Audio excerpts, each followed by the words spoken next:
acordado dia após dia, nos pensamentos. Espírito Santo, eu declaro provisão, prosperidade sobre a vida dele, e que dia após dia ele seja uma influência sobre os nossos jovens, sobre a nossa igreja e sobre o Distrito Federal. Nós cremos, Jesus, que seremos uma igreja de milhares. Nós cremos que nós vamos alcançar cada uma dessas cidades, Jesus. E nós cremos, Jesus, que essa igreja está avivada para esse propósito, em nome de Jesus. Amém. Aleluia. Graça e paz seja com todos. Amém, meus irmãos? Aleluia. Irmãos, ontem, antes de eu meditar na palavra, né, nós tivemos um tempo bem especial aqui. Nós chegamos a ter 30, né, pessoas no pico máximo, vamos dizer assim, trabalhando aqui. 30 homens valentes, generosos, né, servindo ao Senhor. Nós fizemos uma limpeza, né, nessa parte do corredor aqui lateral, fizemos aqui atrás, aqui nas salas. Logo, logo vai estar reformado para a glória de Jesus. Hoje está limpo, impecável. Convido você, né, no final do culto, você que é membro aqui há mais tempo, né, que sabe como é que era a realidade, dá uma olhadinha, dá uma passeada, né, dá uma valorizada no nosso trabalho, porque nós ralamos, né? Só para os irmãos entenderem, né, foi quase 1 tonelada, né, de ferro, só ferro, fora os outros bagulhos que a gente tinha na vara de guardado estocado. Então foi uma limpeza. E eu falei para os obreiros, né, em especial para o obreiro Paulo, né, eu falei, olha, algo espiritualmente está acontecendo aqui, porque o velho tem que sair para o novo entrar, amém? Então nós nos apegamos de muita coisa, liberamos muita coisa, né, sonhamos já com essas 2 salas que estão nascendo aqui. Vamos fazer a reforma de trás, vamos fazer a reforma do corredor aqui também, né? Vamos melhorar a questão do salão. Então, aos pouquinhos, as coisas estão acontecendo. E eu quero agradecer, né, aos irmãos que deram o seu tempo, puderam estar aqui conosco, né? Quero oportunamente honrar cada um deles, né? Um belo de um churrasco, aleluia, né? Mas só para aqueles que vieram, né? Infelizmente a vida cristã é assim, né? A salvação é de graça, mas a recompensa é pelo esforço, né? Você precisa andar em fé e ser acompanhado de obras, né? E a verdade então é que eu, né, fiquei muito feliz, né? Foi um tempo muito oportuno, muito abençoador. A comunhão, né? Não era só trabalhar, a gente estava aqui rindo, a gente estava aqui, né, nos divertindo, estava aqui. Sabe como é que é homem, né, irmão? Na verdade, homem tem, né, todo mundo, a média aqui era uns 40 e poucos anos. Mas quando junta mais de 6 homens, a idade mental vira, na verdade, de 5ª série, né? E aí era só risada, brincadeira, tiração. E isso aumenta a nossa ligadura, isso foi algo especial. Não vou dizer para os irmãos que é fácil, porque hoje de manhã acordei de ressaca, né, dor no corpo, tive que tomar Dorflex. Falei para o obreiro Paulo, né, quando a gente era jovem, ele andava com house, com Trident no bolso, né? Mas agora que ele passou a casa dos 40, a gente anda com Dorflex, paracetamol, Tilenol, né? Essas coisas para poder dar amenizada. Mas estamos muito felizes. Creio, na verdade, que tem coisas grandes e preciosas. Vocês irmãos viram a preciosa bateria aqui também. Aleluia, né? Uma das nossas conquistas deste novo tempo. Então, nós estamos muito felizes pelo aquilo que Deus tem feito, né? Salmos 126, verso 3, cumpre-se sobre as nossas vidas, né? Grandes coisas tem feito o Senhor por nós e por isso estamos alegres, amém? Então, a cada domingo, a cada semana, crescendo de glória em glória, gente chegando, família chegando, né? Então, estamos crescendo, cremos no novo tempo e algo que Deus tem precioso para as nossas vidas, não apenas a frutificação, mas principalmente a maturidade de toda a igreja, em nome de Jesus. Amém? Glória a Deus. Abra sua Bíblia comigo lá em Josué, no capítulo 14, capítulo 24, melhor dizendo, verso 14. Josué 24, verso 14. Nós vamos ler até o verso 15, ok? Diz assim, todos acharam? Digam amém. Quem não achou, diga cursão. Pois é. É para lá que nós vamos, então. Amém? Então, Josué, você está procurando, 24, verso 14, diz assim: agora, pois, temei ao Senhor e servi-o com integridade e com fidelidade. Deitai fora os deuses aos quais serviram vossos pais, da além do Eufrates, e no Egito, servi ao Senhor. Fala comigo, servi ao Senhor.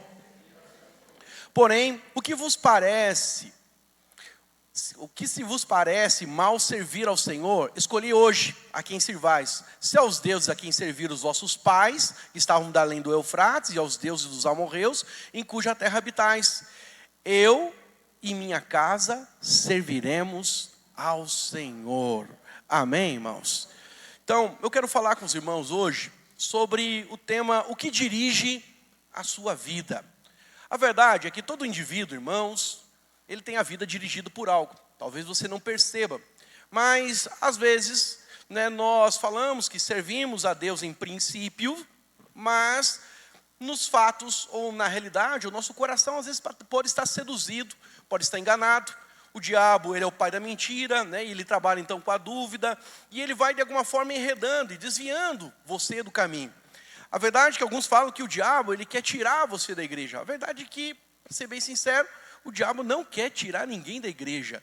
O diabo, ele apenas precisa distrair você, ou permitir que o seu coração se apaixone, ou seja capturado por algo que possa, de alguma forma, controlar. Porque, irmãos, se eu, mirar, vamos dizer, um avião, decolando aqui de Brasília, na direção de São Paulo, e eu inverter apenas 12 graus, nesse piloto automático, eu vou poder chegar em Porto Alegre. Então, por mais que eu queira chegar, por mais que eu diga que estou indo para São Paulo, se o meu piloto automático, de alguma forma, ele está 12 graus desajustado, o que parece pouco, falando em linha reta, a verdade é que eu vou chegar num destino onde eu não queria chegar. Então, a maioria dos dicionários, quando aparece a palavra dirigir, ela fala que dirigir é igual a guiar, controlar, direcionar. E se você está dirigindo um carro, como eu disse, se você está indo numa direção, é porque existe algo por trás. O que está dirigindo esse carro? Talvez você diria, não, pastor, sou eu.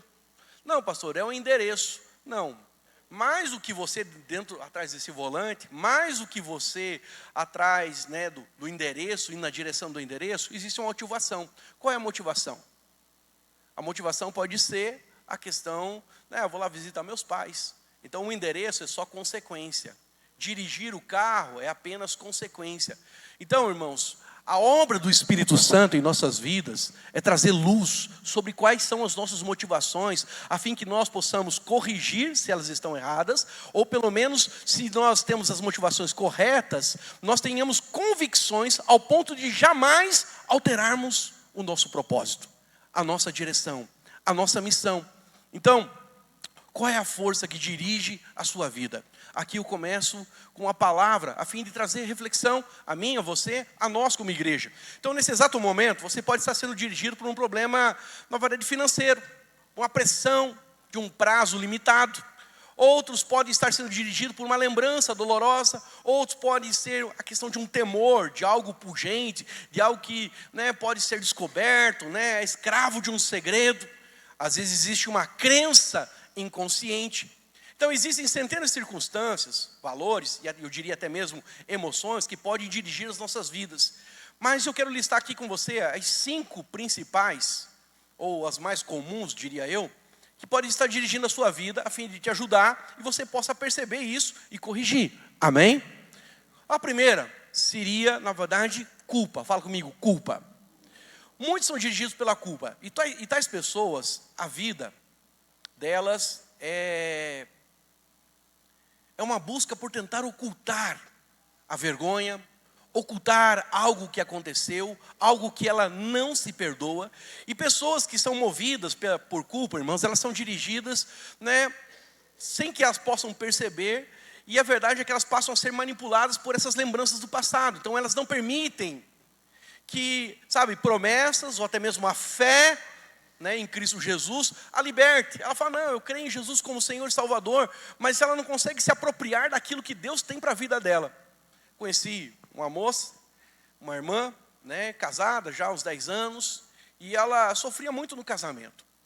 E eu e a pastora, eu e a Diana, sempre falando com ela, sempre conversando com ela, falando, você precisa orar, para Deus mudar o seu casamento, para Deus tratar essa questão do coração do seu marido. Ele vamos dizer assim, não era crente, mas era amigo do evangelho, vamos dizer assim, né? Ele vinha nos cultos de vez em quando, falou, você precisa orar, não é só nós orarmos. Tudo começa com você, porque quando nós falamos sobre essa questão da mudança do casamento, ela não tinha fé para que aquilo acontecesse. Por quê? Porque dentro dela havia um sentimento, pastor, eu fiz muita coisa errada na minha adolescência. Eu errei muito.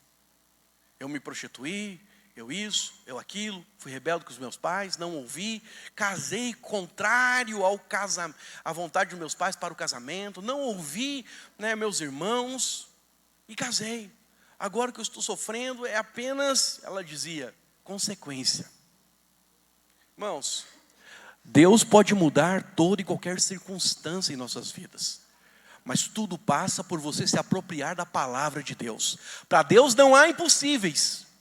Para Deus não há nada que Ele não possa fazer.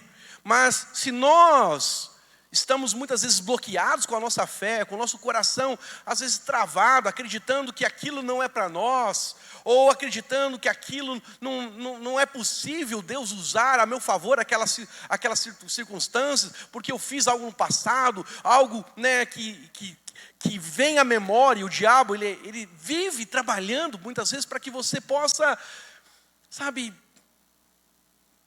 cair na incredulidade, desmaiar na fé. Tudo que o diabo quer é que você se conforme com a realidade. Mas o Senhor, irmãos, o Senhor é um Deus de restauração, é um Deus de cura, é um Deus de segunda chance. Amém? Então, pessoas que vivem movidas ou dirigidas pela culpa, elas permitem que o seu passado controle o seu futuro. Então elas frequentemente culpam a si mesmas, elas sabotam o seu futuro, sabotam até mesmo o seu próprio sucesso. Muitos irmãos, eles poderiam ser usados, né, nos seus dons, nos seus talentos, poderiam ser, né, uma bênção maior, mas eles carregam dentro de si um sentimento de inadequação, de inabilidade. Não é isso que o Evangelho traz para nós. Mas muitas vezes, muitos de nós, mesmo sabendo das boas novas do Evangelho, que somos perdoados, justificados, como eu disse para você, em princípio, andamos com Jesus. Mas de fato, o nosso coração, porque ainda isso não é uma crença, né, não é uma firme convicção dentro de nós, nós ainda ficamos muitas vezes patinando na fé, ou até mesmo andamos no nível da conformidade.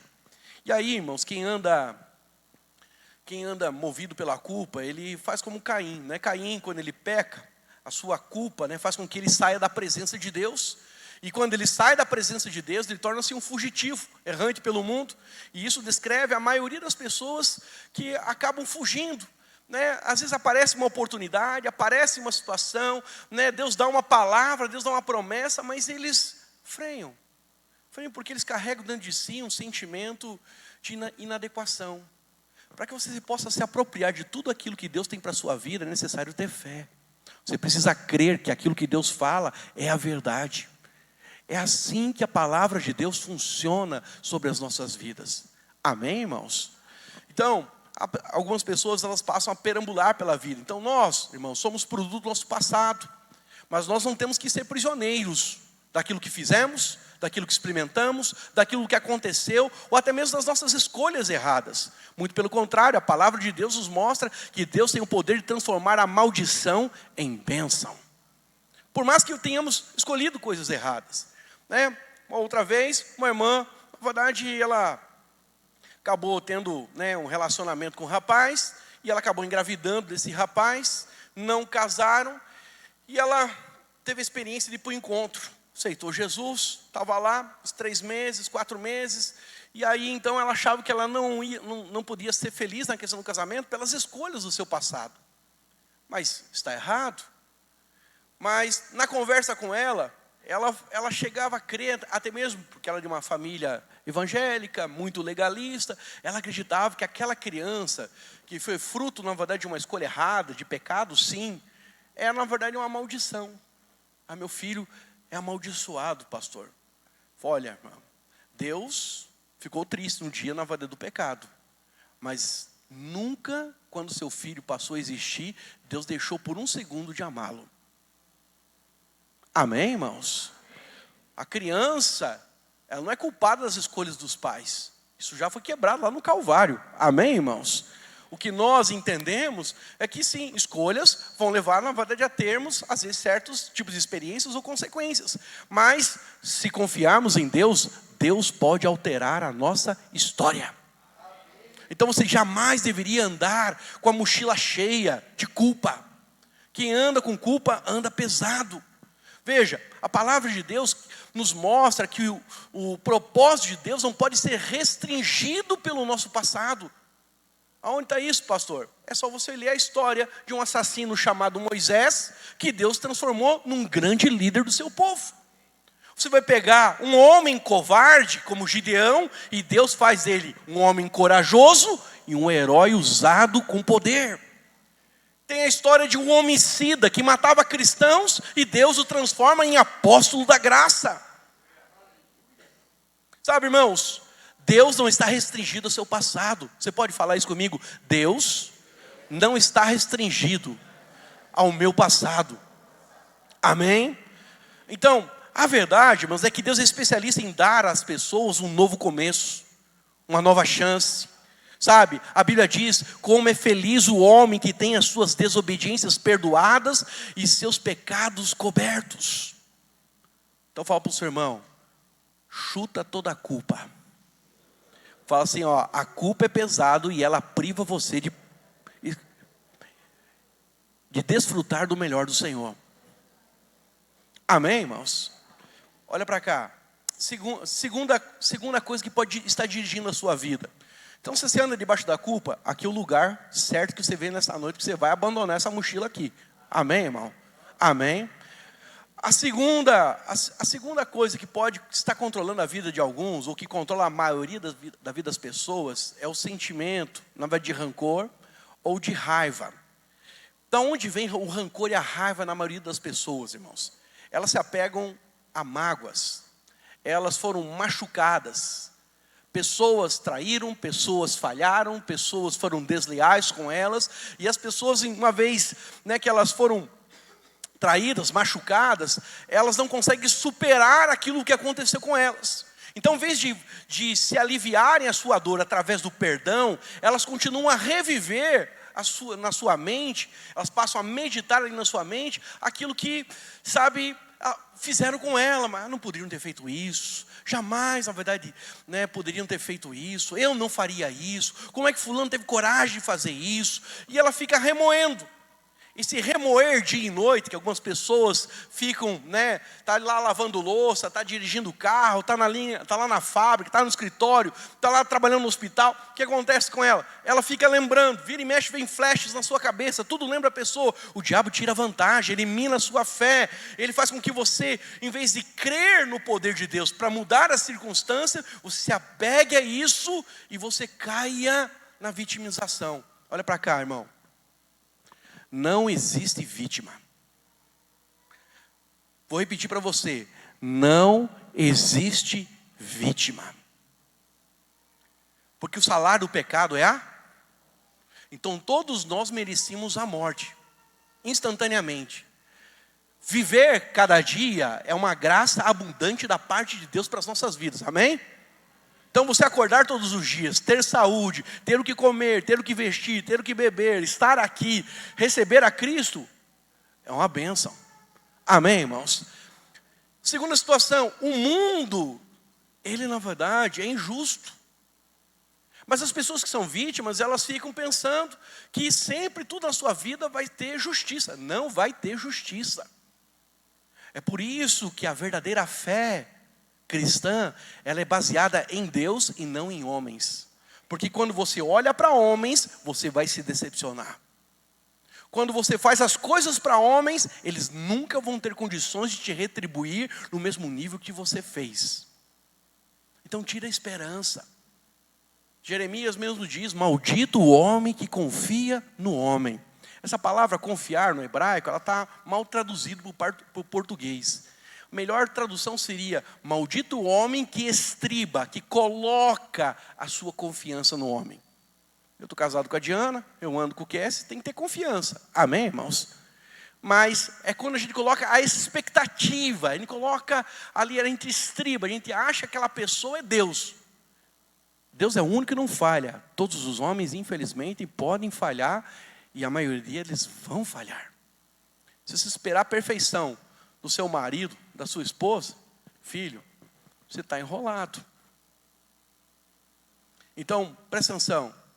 Então, muitas, em vez de aliviar a sua dor através do perdão, e veja, nada te faz mais próximo ou mais parecido com Jesus do que perdoar. Amém, irmãos?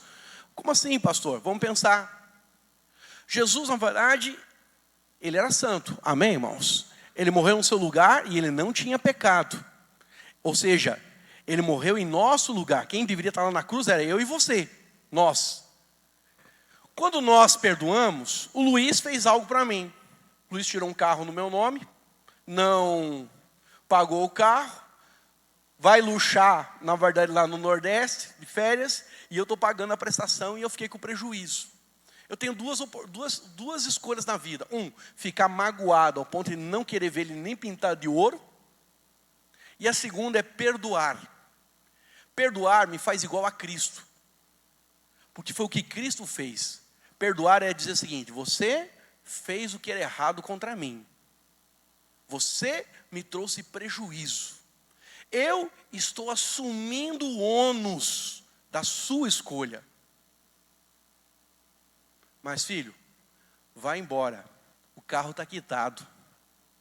Ou seja, eu libero você da dívida e eu vou pagar essa dívida. O problema de quem vive com rancor, com raiva, com mágoa, irmãos, é que ele está todos os dias tomando um copo de veneno, acreditando que é o outro que vai morrer. Consegue entender? Então, não viva por isso. Decida ser como Jesus. Sabe? Libere. Trouxe prejuízo. Libere, irmão. Pastor, mas são muitos reais. Deus é santo, Deus é juiz e Deus é restituidor. Você não vai receber do Luiz, mas Deus vai criar seus canais, vai enviar os seus anjos, vai colocar pessoas, Deus vai me dar bons negócios, Deus vai me prosperar de outra forma, ao ponto que eu veja a bondade de Deus e aprenda a confiar no Senhor e não em homens. Amém, irmãos? Então, precisamos entender que o rancor, ele sempre machuca mais a você do que a pessoa que trouxe indignação. Então, enquanto aquela pessoa que ofendeu você, provavelmente, ela está tranquila, em paz, né, comendo, bebendo e dormindo numa boa, às vezes, se você não consegue liberar isso no seu coração, e a sua vida é manipulada, ela é dirigida pela culpa, pelo rancor, pela mágoa. Eu costumo dizer que crente, ele diz assim: não, pastor, eu não tenho falta de perdão não com essa pessoa, não. Eu só tenho uma má lembrança. Eu só não quero ver essa pessoa nem pintada de ouro na minha frente. Irmão, se perdoamos, nós agora temos condições de abençoar. Amém? Ou seja, nós oramos para essa pessoa, nós torcemos pela essa pessoa. Talvez não vamos restaurar o nível de confiança. Isso depende mais do outro lado do que de você. Amém, irmãos? Porque do outro lado precisa haver transformação. Eu não vou emprestar meu nome de volta para o Luiz.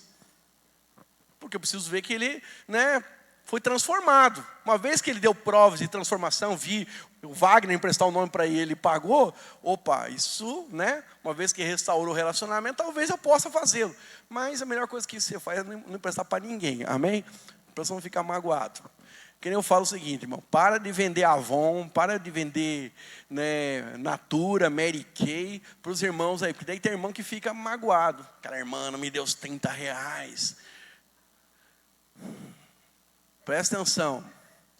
Existem 2 gerentes. Um que ficou rico e prosperou. Esse vendia à vista, no Pix ou no cartão.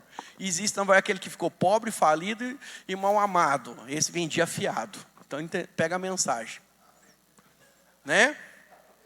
Então, presta atenção. Você não pode viver perpetuando o seu passado, aquilo que te fizeram. Ouça. Aqueles que magoaram você no passado não podem continuar magoando você ainda, a menos que você se agarre através da dor. Você não libere isso. Entenda, irmão, o que passou, passou. Coloca na cruz. Amém? Mas fizeram isso. Põe na cruz, Senhor. tu és o meu juiz.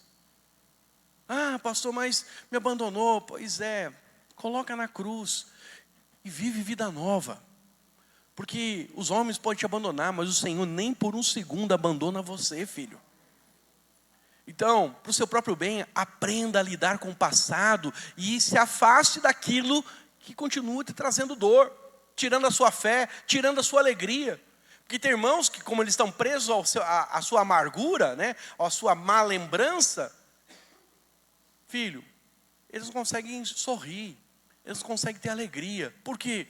Porque o diabo sabe, irmãos, como te sensibilizar para você ficar escravo dessa situação e ficar lembrando disso. Eu lembro que eu tive um amigo na adolescência e ele fez uma situação que ele me humilhou. Nós estávamos brincando e no meio da brincadeira, aquela coisa de piada de quinta série, tinha 16 para 17 anos ali. E aí eu tirei sarro com ele e falei, vou jogar na sua cara, café. E aí, dentro do escritório, nós trabalhando, no horário de trabalho. E aí eu falei assim, você não tem coragem. O cara era meu melhor amigo. O que ele fez? Jogou café. O que fiquei com vontade de fazer na hora, irmão? Trucidar ele. Eu trabalhava no 16º andar, vou jogar esse piá pela janela, entendeu? Mas na hora me contive. Guardei toda a raiva. Mas o meu coração bloqueou com ele. E nós éramos da mesma igreja. Por 2, 3 anos eu não conseguia falar com aquele rapaz. E aonde eu ia, tinha um cara chamado Anderson. O atendente era Anderson, do McDonald's, entendeu? Mudei de empresa, era Anderson, né, o chefe da empresa. Né, eu entrava no Uber, não tinha Uber naquela época, mas era Anderson. Sabe quando você quer comprar uma coisa e você começa a enxergar essa coisa em tudo que é lugar? A mesma coisa acontece quando você está magoado com alguém. O nome dessa pessoa vai estar em tudo que é lugar. E toda hora que esse nome vem à sua mente, o diabo te prende, porque você lembra daquilo que aconteceu. Querido, a Bíblia ensina que ficar desgostoso e amargurado é loucura e falta de juízo, que levará você à morte. Então, a melhor coisa que você tem que fazer, querido, é liberar isso, é perdoar. Só para terminar a fofoca, né, irmão? Meu passado, né? 3 anos depois, a gente foi num retiro. E aí, estou eu lá no retiro, ele estava lá também, nós é da mesma igreja. E aí, no momento, da palavra do pastor, o pastor pregando, o pastor tocou no assunto. E aí foi um mover no final. E aí eu vi na direção dele, ele veio na minha direção, não sei quem que encontrou quem no caminho. Nós se abraçamos, choramos, se perdoamos, restauramos e somos amigos, até hoje. Então, eu quero dizer algo para você. A verdade é que o diabo, ele sabe como te aprisionar ou mexer com a direção, tirar você da rota. Né? Por quê? Tinha coisa que eu não queria me envolver na igreja, porque simplesmente ele estava lá na equipe, no ministério, no departamento. Eu não gosto do fulano. Mas quem é você para não gostar de alguém? Se Deus te aceitou, por que você não pode agora aceitar o seu irmão? Sabe, o primeiro mandamento, né, da mutualidade, da vida da nova aliança, é amar o seu próximo, é amar os seus irmãos. Só que lá na antiga aliança, ame uns aos outros, e como se ama a si mesmo. Na nova aliança ame, Jesus disse, ame os seus irmãos como eu vos amei. Olha que coisa poderosa. Na graça, nós não amamos como nós amamos a nós mesmos, porque tem gente que nem se ama. Né? Para ser bem sincero. Então ele não tem capacidade de derramar amor sobre o outro, mas ele pode conhecer o amor de Deus, e se uma vez ele conheceu o amor de Deus, agora ele pode derramar o mesmo amor, porque o amor de Cristo foi dar a sua vida por nós. Está lá no texto que Jesus fala, né, claramente, que não chamava mais eles de servos, mas sim agora de amigos. Então, o mandamento da mutualidade, né, do relacionamento como irmãos, é exatamente esse. Então, não se permita ser vencido por isso. Amém, irmãos? Outros irmãos, eles podem ser dirigidos, né, pelo medo.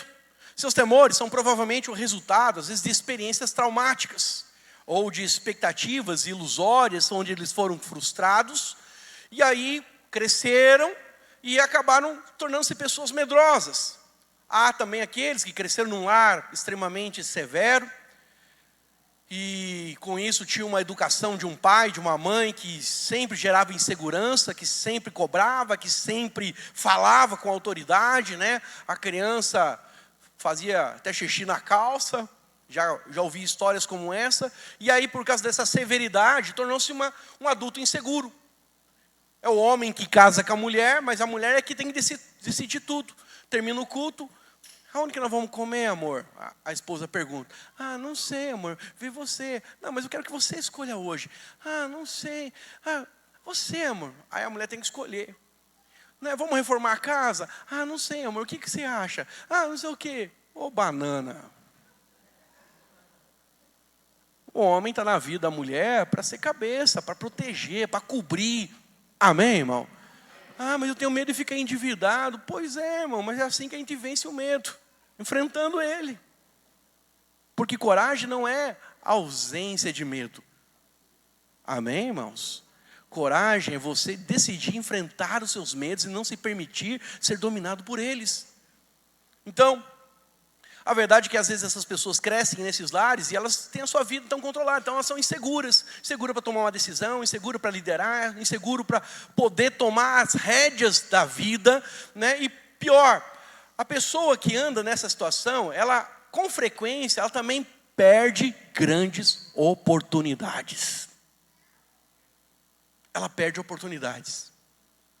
Deus coloca coisas na sua vida, coloca pessoas, coloca negócios, coloca, sabe, momentos de decisão na sua vida ali, que aquilo vai te fazer prosperar, aquilo vai mudar a sua história, a história da sua família, mas por causa deste medo de correr riscos, esse medo de tomar decisão, esse medo de, sabe, enfrentar a vida de frente, ela é manipulada e ela então agora é tímida.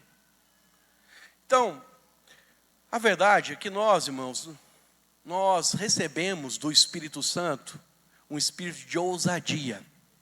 Amém, irmãos? O Espírito Santo é um espírito que gera ousadia em nossos corações. Então, essa questão de você viver de uma maneira cautelosa demais, não é você não ter cautela, não ter sobriedade, é ser cauteloso demais, sempre tentando manter a situação sob o seu controle. Presta atenção, você nunca vai crescer em fé se você não decidir sair da zona de conforto e entender o seguinte: você vai ter que perder o controle. A vida com Deus não é assim, irmãos, 1 mais 1 igual a 2. A vida com Deus, irmãos, é na dependência. O próprio Cristo falou que o Espírito Santo, ele é como o vento.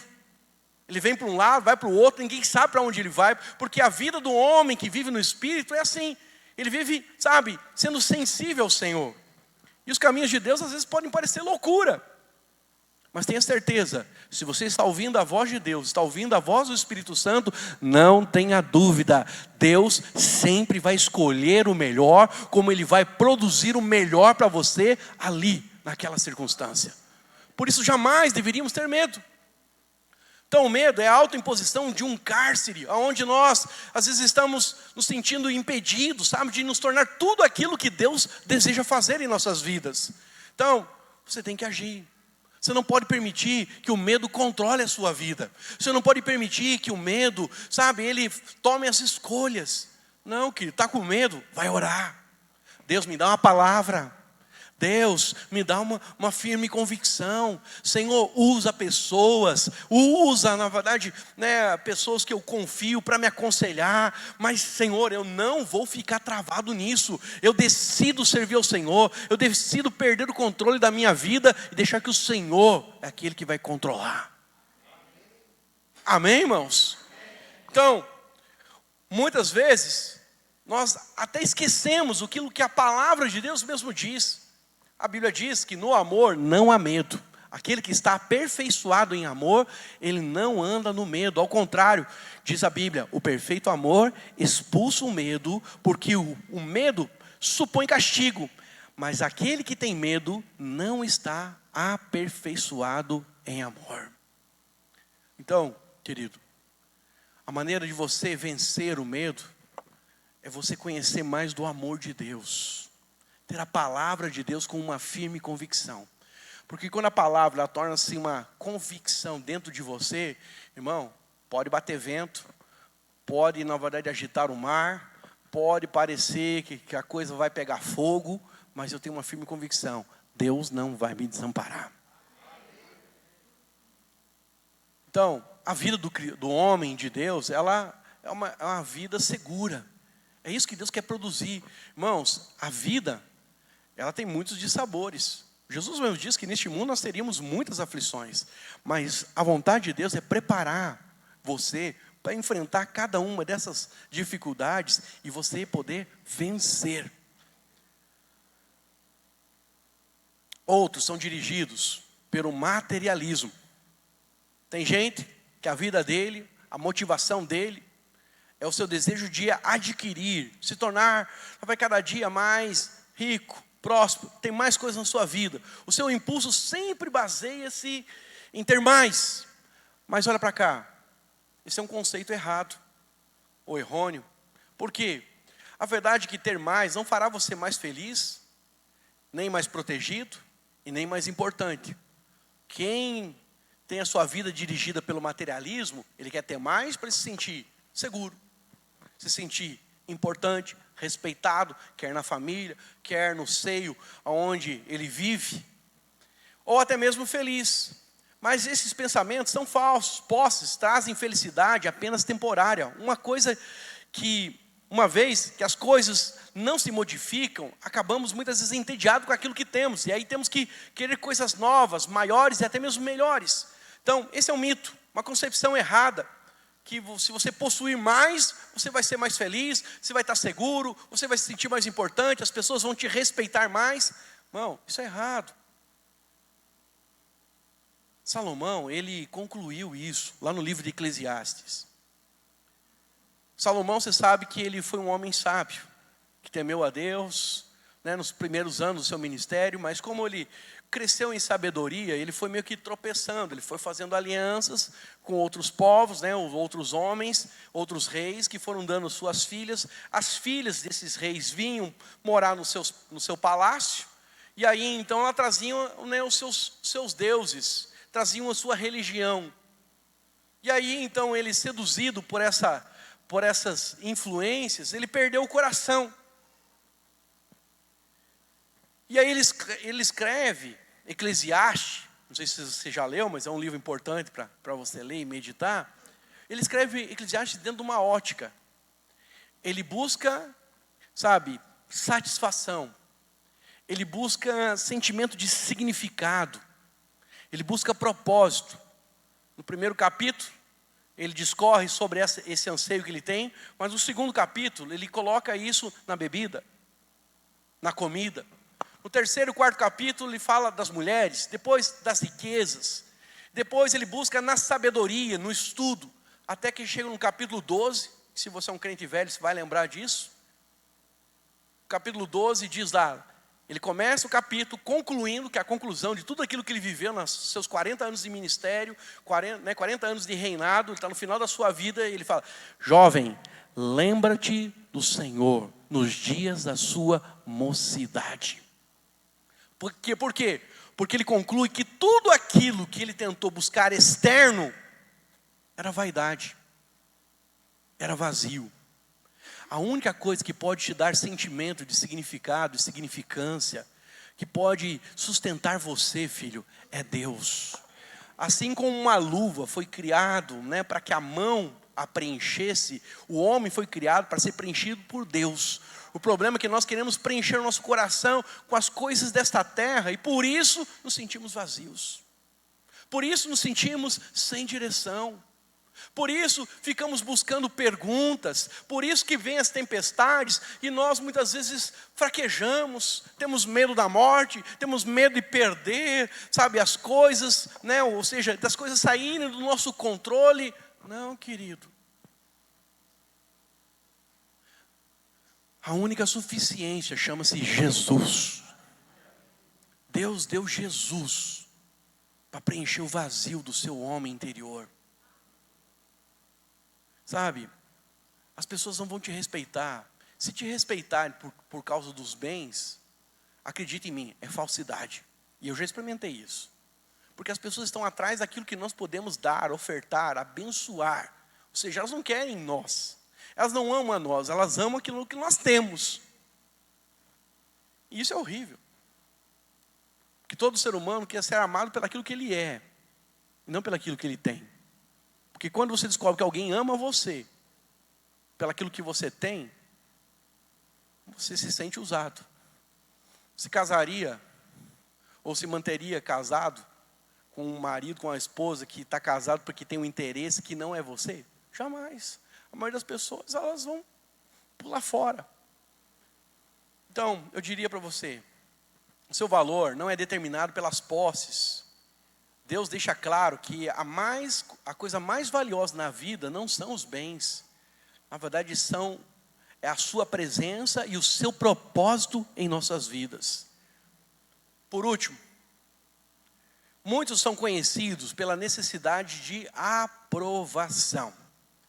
Eles permitem que as expectativas dos pais, das esposas, dos filhos, dos professores, dos amigos, de pastores, de líderes, controlem a sua vida. Às vezes são pessoas adultas que tentam ainda ganhar a aprovação das pessoas. E com isso permite que aquilo que as pessoas pensam sobre ele controle suas decisões. Olha para cá. Irmão, a maturidade, você sabe que você é maduro quando você entende que você quer falar sim, e você fala sim para as pessoas, não se importando com aquilo que elas pensam. Não estou falando de ser grosso, não estou falando de você ser austero, estou falando de você ser educado, mas de você expor aquilo que está no seu coração, ser transparente, fugir da hipocrisia. E você falar não quando você quer dizer não. Mas a imaturidade, ou quando você é controlado pelaquilo que as pessoas pensam, você fala não quando você quer dizer sim, e você fala sim quando quer dizer não. Quantos se identificam com isso? Não levanta a sua mão, por favor. Mas você não quer desagradar. Irmãos, eu acho que você tem que ser educado, você tem que tentar ser agradável com todos. Mas aquilo que é valor, que é princípio, Simone, que está olhando com os olhos de águia para mim, né? E aí o que acontece? A verdade é que você precisa ser maduro, de ser transparente, porque se aquilo te fere, se aquilo não, foge os princípios, foge os valores, se aquilo não está de acordo, se aquilo fere a sua consciência, você precisaria falar com sinceridade. Mas muitas vezes nós vivemos, o que o pastor vai pensar disso? O que minha esposa vai pensar disso? Irmão, nós temos que ser santo, amém? Não estou falando de você fazer nada imoral. Mas tem coisa que não é imoral, mas você está preocupado com o outro. Quer dizer algo para você. Quem tenta agradar todo mundo, em algum momento vai desagradar a Deus.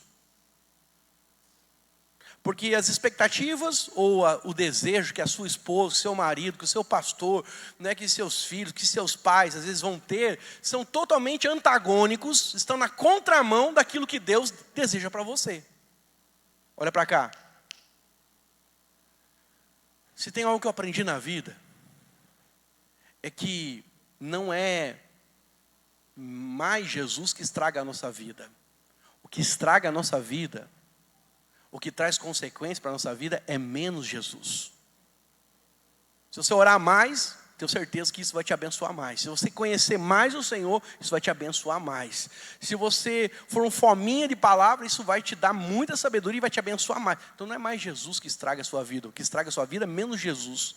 E a maioria das pessoas que te cercam, elas estão preocupadas consigo, com o seu ego. Elas são egoístas. Acredita em mim. A maioria de nós, irmãos, em algum momento, a gente vai querer que as nossas vontades sejam satisfeitas. E a gente vai projetar para que o outro satisfaça isso. E é nessa hora que aqueles que têm a vida manipulada pela aprovação de pessoas, eles acabam encontrando o insucesso em vez do sucesso. Jesus disse, ninguém pode servir a dois senhores. Eu amo muito a minha esposa. Eu amo a Diana. Mas ela não pode ficar entre eu e o meu Deus. Ela pode ter muitas expectativas, mas todas têm que convergir, na verdade, no Senhor. E quanto mais eu e ela colocamos as nossas expectativas no Senhor, mais nós nos aproximamos, mais intimidades temos e melhor fica o nosso casamento. Amém? Então, Rick Warren, ele disse: não conheço todas as chaves para o sucesso, mas uma das chaves para o fracasso é tentar agradar a todos. Então, ser controlado pela opinião dos outros pode ser uma forma segura de você deixar de lado o propósito de Deus para a sua vida. Fala comigo, misericórdia. Então, existem outras influências que podem dirigir a sua vida, mas todas elas levam ao mesmo impasse. Você vai perder o seu potencial ou não vai ter o seu potencial aprovado. Você vai ter estresse desnecessário na sua vida. Vai ter uma vida que você não vai se sentir realizado, ou seja, vai faltar satisfação. Então, nada é mais importante, irmãos, do que nós conhecemos o propósito de Deus para a sua vida. A minha pergunta é, o que dirige a sua vida? Tem que ser o Senhor que dirige a sua vida. Sabe, você precisa pesar e orar ao Senhor. Porque quero dizer algo para você, sou pastor há 20 anos, não é porque eu sou pastor que, para ser bem sincero, eu estou imune a essas circunstâncias. Não, irmão. A cada dia eu preciso orar pedindo a Deus, Deus, me dê luz. Os enganos, as ciladas, as tentações, sabe, as coisas estão aí à minha volta. E, às vezes, sem perceber, algo pode entrar no coração e aquilo virar, na verdade, um ídolo.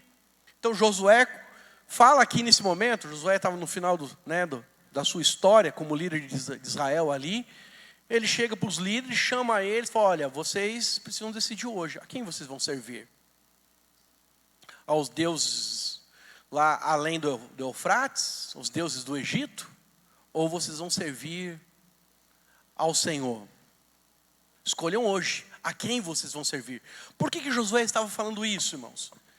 Todo mundo não estava ali, em volta do tabernáculo, todo mundo não estava ofertando, sabe, a oferta não estava acontecendo naquele momento ali.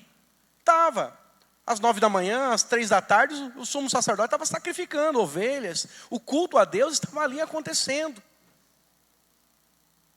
Sabe, Israel ainda era povo de Deus, temia a Deus, mas a verdade é que Josué precisa dar um checkmate. Olha, presta atenção. Tem muita influência nessa terra que nós estamos vivendo. Vocês precisam decidir, tomar uma decisão séria.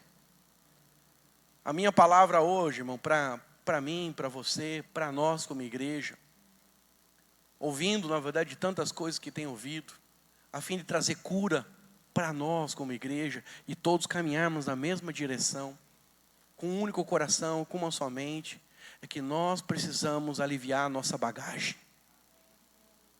Não sei o que controla a sua vida, mas eu sei que você precisa hoje derramar ela aqui na frente. Se é uma dessas motivações, uma dessas 5, ou tem outra coisa, mas tem outra situação. Hoje é dia de entregar. E é dia de dizer, vamos viver. Na verdade, o propósito eterno de Deus para as nossas vidas. Quais são as vantagens de uma vida dirigida pelo propósito eterno de Deus? A primeira vantagem, eu diria para você, é que conhecer o propósito de Deus para a sua vida faz com que ela tenha sentido. Sabe, irmãos, nós somos feitos para sermos importantes. E quando a vida ela faz sentido, você pode suportar quase tudo. Mas quando a vida não parece ter sentido, qualquer coisa torna-se insuportável para nós. É mais ou menos com aquele pastor que levanta na segunda-feira, ele não sabe por que ele está no ministério.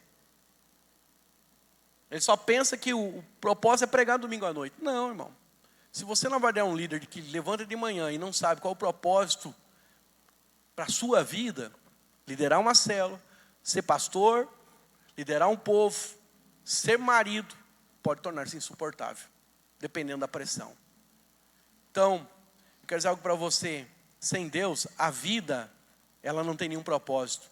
E ela só tem significado quando o Senhor, Ele faz sabe, parte da nossa vida e não apenas parte, Ele é o centro. Amém? Jó disse, em certo momento da sua luta com Deus, lá no livro de Jó, diz: meus dias são vazios e sem esperança, e detesto a vida, não quero mais viver, deixe-me em paz, pois a minha vida não vale nada. A maior desgraça não é a morte, a maior desgraça que nós podemos ter hoje é viver uma vida sem propósito, sem entender por que existimos e por que Deus está querendo nos usar. Tem um médico americano que ele trabalha em São Paulo e ele fez uma pesquisa e ele diz que ele sabe quais são os pacientes que vão sobreviver quando chegam lá com a questão do câncer. Na pesquisa que ele relata, ele fala que a pessoa que responde a pergunta de forma correta é a pessoa que vai viver. E qual que é a pergunta? Ele pergunta sempre para os seus pacientes, quando começa o tratamento: você quer viver até os seus 100 anos de idade? Quando a pessoa fala com convicção, eu falei: eu vou viver. Eu vou ter a alegria de chegar nos 100 anos. Ele sabe que aquela pessoa ela vai vencer o câncer. Mas quando ele pergunta, ele fala: doutor, não sei, né? Se eu conseguir vencer essa, ele já sabe que essa pessoa tem uma grande probabilidade da coisa não acontecer. É melhor fazer quero Jesus, depois vai tomar você os melhores volta medicamentos, vai tomar, porque ensina essa vai parte. passar pela radioterapia, vai ter o melhor tratamento, que está lá no Albert Einstein. Mas não vai ser suficiente, porque a pessoa não entendeu o propósito. Então, querido, se você quer ter sentido para a sua vida, você precisa de uma esperança e você precisa entender qual é o propósito. Conhecer o propósito também simplifica a sua vida.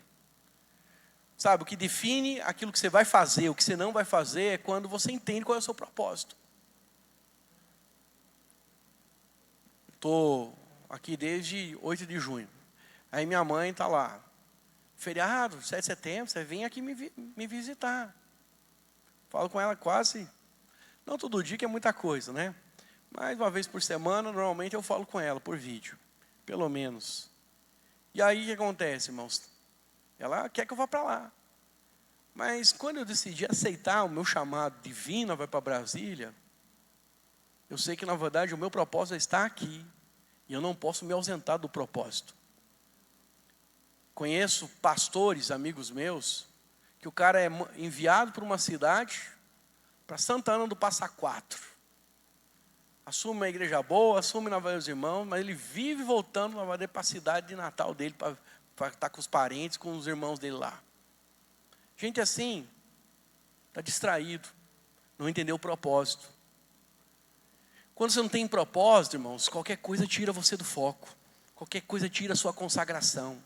Qualquer coisa desvia você. Mas quando você entende o seu propósito, você vai falar aquilo que eu falo para minha mãe. Falei: mãe, eu vou, eu quero, eu tenho saudade, eu amo a senhora, mas o meu lugar nesse momento é aqui. Hora que Deus vai preparar. Mas para ser bem sincero, eu não vou sem que antes Deus prepare. Vocês conseguem entender? Quem entendeu que o seu propósito é estar lá nas Forças Armadas, né, lá na Marinha, trabalhando, ele não vai ficar, na verdade, pensando: ah, será que é aqui? Será que não é aqui? Vamos voltar para o Rio, né? Está amarrado, em nome de Jesus. Mas a verdade é que você tem a convicção: é aqui o meu lugar. Ah, mas estou longe da família. Ah, mas estou tendo esse prejuízo. Ah, parece que a coisa não é tão boa. Pois é. Mas eu entendi. Minha vida é como uma semente, um grão de trigo. Vai cair na terra, vai morrer, vai quebrar a casca, e aí vou ver a frutificação. Tem gente que não vê frutificação porque ele não quer morrer. Pergunta para o seu irmão: irmão, está na hora de você morrer. Olha para cá. A Bíblia nos fala de 3 mortes que nós temos que sofrer. A morte do velho homem, a morte do novo homem e a morte do nosso ego. Não tenho tempo para falar para você dessas coisas. Mas um cursão, faz o cursão que eu vou te explicar isso. Então, o velho homem já morreu, você é salvo, amém? O novo homem, aleluia, você já está seguindo a Jesus, matando a sua carne. Mas tem a morte do ego. O ego são suas vontades, as suas escolhas. E aí você vai para Gálatas 2:20, onde você diz, não vivo mais eu, mas Cristo vive em mim. Então, tomar a decisão certa, de viver o propósito de Deus, viver para Deus, mais Jesus e não menos Jesus, é o que vai dar significado, vai dar direção, vai manter você firme. E quando as lutas dessa vida passarem pela sua vida, você vai vencer cada uma delas, porque você sabe que Ele te sustenta, Ele te dá sabedoria, Ele te dá recursos. Você pode ficar em pé nesse momento? Eu quero orar com você nesse momento. Mas, antes de orar,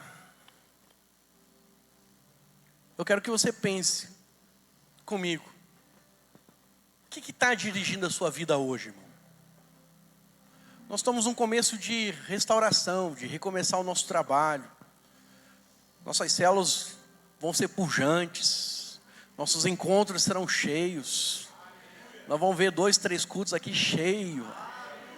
Sabe, os irmãos que chegam atrasados vão ficar chateados com a gente, porque vai estar tão cheio que não vai ter lugar, vai ter que sentar no corredor, ou ficar de pé lá atrás. Oh, alegria que vai ser esse dia, irmão. Sabe, nós vemos gente convertendo, gente batizando. Sabe, não tem nada que faça com o meu coração se alegre mais do que ver batismo. E nós vamos ver, não apenas dezenas, nem centenas, veremos milhares. Mas isso vem com gente que entendeu o seu propósito. Sabe, que colocou na cruz as suas vontades, disse, não vivo mais eu, mas é Cristo que vive em mim. Senhor, eu decido negar a mim mesmo cada dia e viver para o Senhor. Por último, conhecer o propósito prepara você para a eternidade. Muitas pessoas, elas passam a vida tentando criar um legado para deixar aqui na terra. Elas querem ser lembradas quando partirem. Entretanto, em última análise, o que importa para nós, irmãos, diante de Deus, é o que nós fizemos para Deus e não o que nós fizemos para ser lembrado pelas pessoas. Mas essa parte é mais de boa. Então, o que as pessoas vão perceber das Só nossas marcação. realizações, isso vai ser superado. Sabe? As pessoas que sonham, às vezes, em quebrar um recorde, juntar dinheiro, né? As pessoas que desejam Então, receber depois você homenagem. vai voltar, vai chegar né? uma hora que o recorde vai ser Vai quebrado, alguém vai ter mais dinheiro. e quando E, você para faz ser Eu bem Quero sincero, Jesus, a gente outras sobe. homenagens Eu subo aqui. virão. Eu tinha um amigo de seminário, eu conhecia ele desde minha adolescência. Crescemos na mesma igreja, praticamente. Então, quando você fizer Quero E Jesus. aí, o sonho, né, ele praticava Você vai tênis, começar, ele né? sonhava em ser campeão lá do Continua clube com o violão, não famoso para lá não, de cara. Curitiba lá. Esse era o desejo dele, quando ele era adolescente, quando ele era Você não vai fazer ainda do juvenil. início? Sabe o que Não. aconteceu? Ele ganhou. Só marcação. Mas, Depois para a glória eu de Jesus, quero ele teve uma Jesus, experiência com aí eu vou subindo. Deus, foi para o seminário e entrou no mesmo ano que eu, formamos juntos. Aí você vai Mas no meio subindo aí, do que eu nosso acompanho. seminário, ele recebeu em casa uma encomenda, né, pelo correio. O clube, alguém do clube achou o troféu que tinham colocado na galeria, né, na parte mais importante lá dos os campeões, né, do clube, estava lá, o bendito do troféu. Foi colocado lá quando ele ganhou. Mas sabe o que aconteceu? Jogaram no lixo. Uma pessoa achou, viu o nome dele, procurou os dados dele, viu o endereço, mandou para a casa dele o bendito do troféu. Ou seja, quem está procurando deixar legado para ser lembrado, está perdendo seu tempo. Porque a honra e a glória vai passar e as pessoas vão esquecer da gente. Acredite em mim, 1 semana, 2 semanas depois que você morrer, muita gente está chorando por você lá no seu velório, nem vai lembrar, vai tocar a vida dele. 1 ano depois, irmão, nem lá no seu túmulo vão aparecer mais. Então, é vaidade, é bobeira você pensar que nós estamos aqui para construir alguma coisa, para deixar para alguém para ser lembrado. O que importa no final é pensar que nós estamos fazendo algo que tem a ver com Deus. para que naquele dia, eu e você, no devido tempo, possamos nos apresentar ao Senhor. Amém? Então chegará um dia que você estará diante de Deus, e Deus vai fazer uma auditoria na minha vida, na sua vida, um exame final, e aí nesse momento nós vamos entrar na eternidade. O texto diz: cada um de nós estará pessoalmente diante de Deus e será julgado por Ele. Sim, cada um de nós terá que prestar contas das nossas obras a Deus. Então, felizmente, nós aqui já passamos o teste da primeira pergunta, amém? Que é o que fizemos com Cristo em nossa vida. Ninguém vai para o inferno porque ele não tem uma vida santa. As pessoas vão para o inferno porque não creram em Cristo. Nós já temos a nossa fé em Jesus. Se alguém aqui entre nós ainda não tem sua fé em Jesus, essa é a noite de você entregar a sua vida para Jesus. Mas a segunda pergunta naquele grande dia é: o que você fez com aquilo que eu te dei? Querido, o que você está fazendo com a sua vida? As dádivas, os talentos, os recursos, a energia, os relacionamentos, o que você está fazendo? A verdade, irmãos, é que a pergunta tem a ver com como é que nós gastamos nossos dias. No propósito de Deus, nos relacionando com Ele e entendendo, sendo morada dEle aqui na terra. Se nós fizermos isso, seremos aprovados e haverá galardão para nós. Ninguém foi chamado aqui apenas para ser um crente esquenta-banco. Todos nós fomos chamados para nos envolver. Eu sei que nem todos vão ser líderes, mas existem talentos e dons que Deus te deu e Ele quer usar você em nosso meio. Então, entenda o propósito, busca o propósito. Pastor, qual que é o propósito? O propósito é você ser morada de Deus. O propósito é você viver com a vida que Deus vive. Mais para frente, num outro culto, vou falar com você sobre isso. Amém? Então, queridos, se você tem algo para entregar, culpa, aprovação das pessoas, materialismo que está dirigindo a sua vida, angústia, né? Você precisa perdoar alguém, não consegue perdoar alguém, né? Ou você tem medo, essa é a hora de você orar. Amém? Não vou pedir para você vir aqui na frente, mas aí onde você está, enquanto eu oro, eu quero que você possa entregar em nome de Jesus. Você e Deus, entrega. Se tem algo que está controlando a sua vida e te tira do propósito, ora agora em nome de Jesus. Pai, no nome de Jesus, eu quero, Senhor, colocar a vida dos meus irmãos diante do Senhor agora, Senhor. Pai, eu clamo, Senhor, para que tudo aquilo que tem de alguma forma impedido os meus irmãos de correrem, de desfrutarem, Senhor, de andarem, Senhor, de forma determinada para aquilo que o Senhor os chamou, o Senhor os levantou. Senhor, o Senhor não apenas trouxe eles à vida, Senhor, mas o Senhor tem um propósito para realizar na vida deles. E que eles sejam uma habitação do Senhor, que eles vivam com a vida que o Senhor vive. Que a graça do Senhor, ó Deus, possa ser usufruída pela vida dos meus irmãos. Pai, remove, Senhor, da margem aqueles, ó Deus, que estão, Senhor, presos. Liberta, Senhor, quebra cadeias, ó Deus, mentais, espirituais, ó Deus, emocionais neste momento. Em nome de Jesus, eu declaro agora liberdade no meio do povo do Senhor.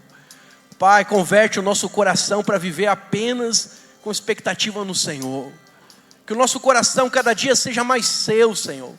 Que não sejamos apenas aquelas pessoas que louvam, mas queremos ser adoradores, ó Deus. Que algo do nosso coração seja derramado a cada dia na direção do Senhor. Gera, Senhor, intimidade, Senhor. Opera sobre as nossas vidas, ó Deus. E eu quero, Senhor, em nome de Jesus, remover toda a culpa, Senhor. Se alguém aqui entre nós tem sido atormentado, Senhor, tem sido assolado por Satanás, ó Deus, a fim, Senhor, de intimidar, a fim, Senhor, de fazer com que esse irmão, essa irmã se torne inoperante, Senhor, seja removido isso agora no nome de Jesus. Pai, dá verdadeira liberdade, mostra o teu amor, mostra a tua bondade, Senhor. Fala, Senhor, ao coração dessa pessoa, suscitando promessas, lembrando aquilo que já foi dito no passado, Senhor, sobre a identidade dela, sobre o propósito dela, Senhor. Em nome de Jesus, Eu oro também neste momento, Senhor, por aqueles que estão com o coração preso, Senhor, com algum tipo de raiva, de rancor, ó Deus, alguma coisa, Senhor, Deus, que eles sofreram, Senhor, Deus, como injustiça nesta terra, por pessoas, por irmãos. Pai, em nome de Jesus, eu quero liberar esses corações agora. Eu declaro em nome de Jesus, Pai, toca nesse coração, Senhor. Muda, Senhor, o sentimento. Muda, Senhor, a mentalidade. Muda a disposição espiritual, Senhor. E libera essa vida. Que laços de alma sejam quebrados em nome de Jesus. Oro, Senhor, ó Deus, para aqueles que estão, Senhor, às vezes sempre tímidos, medrosos, ó Deus. Cura o passado, Senhor, e mostra a identidade deles. Ó Deus, revela quem eles são no Senhor, ó Deus. E que o amor do Senhor, Deus, preencha, a fim que eles sejam aperfeiçoados em nome de Jesus. Oro, Senhor, também por aqueles, ó Deus, que estão distraídos, Deus, com as coisas dessa terra, com as paixões deste mundo, todo o materialismo. Pai, caia por terra. Prospera o teu povo. Mas que nunca, Senhor, essa prosperidade tenha os nossos corações. Mas antes, corrige a nossa vida em nome de Jesus. Nos liberta, Senhor, da aprovação de pessoas e faz viver apenas para o Senhor. É o que te pedimos em nome de Jesus. Fala comigo assim: Senhor Jesus, eu decido hoje entregar sem reservas toda a minha vida para viver, para servir, para gastar os meus dias no seu propósito, na sua presença. Que o meu coração jamais se distraia com nada deste mundo. Em nome de Jesus, me dá, Senhor, um novo viver.